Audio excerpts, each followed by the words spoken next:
Salut, c'est Henri. J'espère que vous allez bien. De mon côté, je vais bien. La question du jour, c'est comment vaincre la procrastination. La procrastination, c'est la tendance à remettre ses actions à demain, à les ajourner ou encore à les temporiser. Supposons que vous aviez prévu de travailler à midi. Midi arrive, vous ne vous sentez pas du tout motivé à faire quoi que ce soit. Vous sentez une certaine lourdeur, une certaine paresse. Et après, vous avez un éclair de génie. Une idée brillante vous traverse l'esprit. Et si je repoussais mon travail à ce soir? Je pense que ça me permettrait de souffler un peu. Finalement, c'est ce que vous faites. Vous repoussez votre travail, l'action que vous aviez prévu poser à une heure ultérieure, et vous procrastinez. À ce moment, vous vous sentez libéré d'un fardeau, et vous avez plus de temps pour vous distraire, plus de temps pour souffler. Il se trouve que vous aviez trouvé l'idée du siècle, l'idée qui vous empêchera de concrétiser ce que vous entreprenez, l'idée qui vous empêchera d'évoluer. Parce qu'en réalité, la procrastination, c'est le poison de votre succès. C'est une mauvaise habitude. Les personnes qui se battent généralement le plus avec la procrastination sont les étudiants, les travailleurs, les entrepreneurs. Ce sont ces personnes qui ont généralement un emploi du temps très rempli. Ce sont ceux qui ont généralement tant de choses à faire et tant de choses occupant leurs pensées. Heureusement, qui que vous soyez, si vous vous battez avec la procrastination, permettez-moi de vous dire que ce n'est pas un chemin sans issue, ni une maladie sans remède. Vous pouvez réussir à vaincre cette mauvaise habitude qui vous éloigne de votre succès et de votre réussite pour concrétiser efficacement ce que vous entreprenez. Mel Robbins, coach, auteur et conférencière spécialiste en motivation, explique que la procrastination a une cause essentielle. C'est le stress. Elle affirme que procrastiner est pour l'homme une façon de se soulager du stress, une façon d'évacuer la pression en repoussant ses actions à demain ou à une heure ou une date ultérieure. De quoi stressez-vous? Serait-ce à cause de problèmes financiers? Serait-ce à cause des problèmes de santé d'un parent ou d'un ami? Serait-ce le surplus de travail qui vous fait stresser? Tant de choses sont susceptibles d'engendrer du stress dans votre vie. Et voilà ce qui arrive. Lorsque l'heure de votre travail arrive et que vous avez devant vous un tas de choses à faire, tous ces sujets de stress refont surface. Cette pression s'installe, cette lourdeur prend place. Vous voulez souffler un peu, vous voulez faire autre chose. C'est ainsi que certains se connectent à leurs réseaux sociaux, que d'autres se mettent à regarder des vidéos YouTube et que certains vagabondent sans rien faire. Vous devinez ce qui arrive après? C'est la procrastination. La procrastination est une mauvaise habitude. Et comme toute mauvaise habitude, pour la vaincre, il faut arrêter de l'alimenter et la remplacer par une meilleure habitude. Premièrement, il est important que vous essayiez d'identifier votre source de stress. Je vous garantis que vous n'allez pas la louper. Elle se trouve dans votre quotidien. Deuxièmement, une fois cette source de stress identifiée, ayez un moment d'introspection. Pardonnez-vous toutes ces fois où vous avez cédé à cette mauvaise habitude et faites-vous la promesse de ne plus refaire cela. Sachez que repousser vos actions à demain ne vous bénéficie en rien. Au lieu de vous soulager, cela vous rajoute une pression de malade. Cela retarde votre succès. Prenez conscience que, bien que vous ne pouvez plus rattraper le temps que vous avez perdu, vous pouvez cependant arrêter de perdre du temps. Et cela commence par la prise de décision. Enfin, après ce moment d'introspection, mettez en place une routine pour commencer. Qu'est-ce que j'entends par là?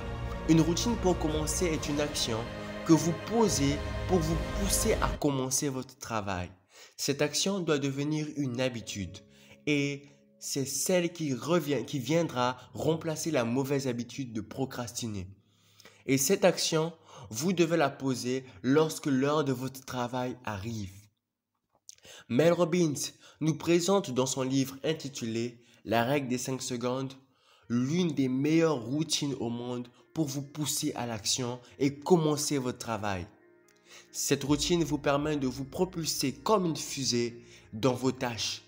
Elle est simple à appliquer et très efficace. Je vous l'explique.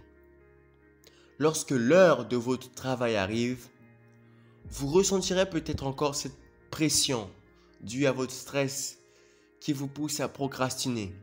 Même pas de souci. Voici l'action que vous devez poser. Faites le décompte à partir de 5 et essayez de commencer à travailler pour 5 minutes seulement. Et oui, rien que ça. Faites le décompte à partir de 5, à haute voix si possible, tout en vous imaginant en plein travail et passez à l'action sans réfléchir une seconde. En réalité, la lourdeur ou la fatigue que vous ressentez vous empêchant de passer à l'action, vous ne la ressentez pas comme par magie. Cela est déclenché par votre cerveau. Cher ami, permettez-moi de vous dire quelque chose d'impressionnant. Bien que nous pensons être le seul arbitre de nos choix, des recherches menées par des neuroscientifiques ont prouvé que le cerveau choisit pour nous ce que nous allons faire avant même que nous en soyons conscients.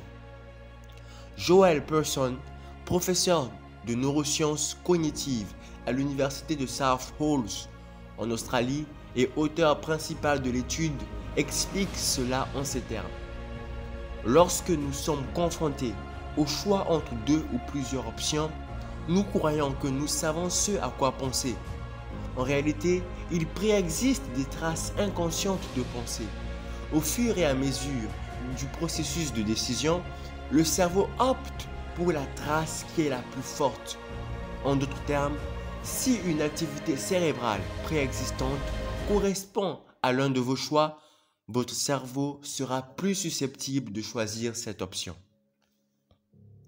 Pour faire simple, ce que le professeur Joel Pearson explique, c'est que quand vous êtes sur le point de prendre la décision de commencer votre travail ou de le reporter, votre cerveau va choisir l'option à laquelle vous pensez le plus. Ainsi, en décomptant à haute voix, tout en vous visualisant passer à l'action, tout en vous visualisant à l'œuvre, permet d'influencer la décision de votre cerveau et cela vous conditionne à agir. Une fois le décompte fait, passez à l'action sans réfléchir, rien que pour 5 minutes.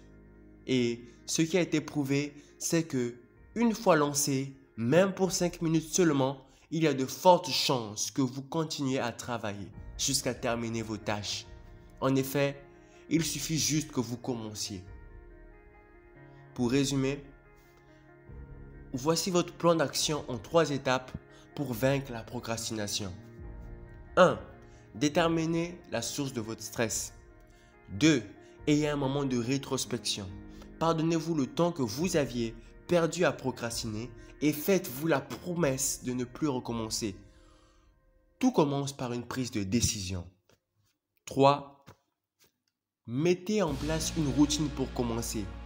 Avant de passer au travail, quand vous sentez cette lourdeur s'installer, faites un décompte à partir de 5 à haute voix si possible, tout en vous visualisant à l'action et passez au travail ne serait-ce que pour 5 minutes. Il y a de très fortes chances que vous continuez votre travail et le terminiez.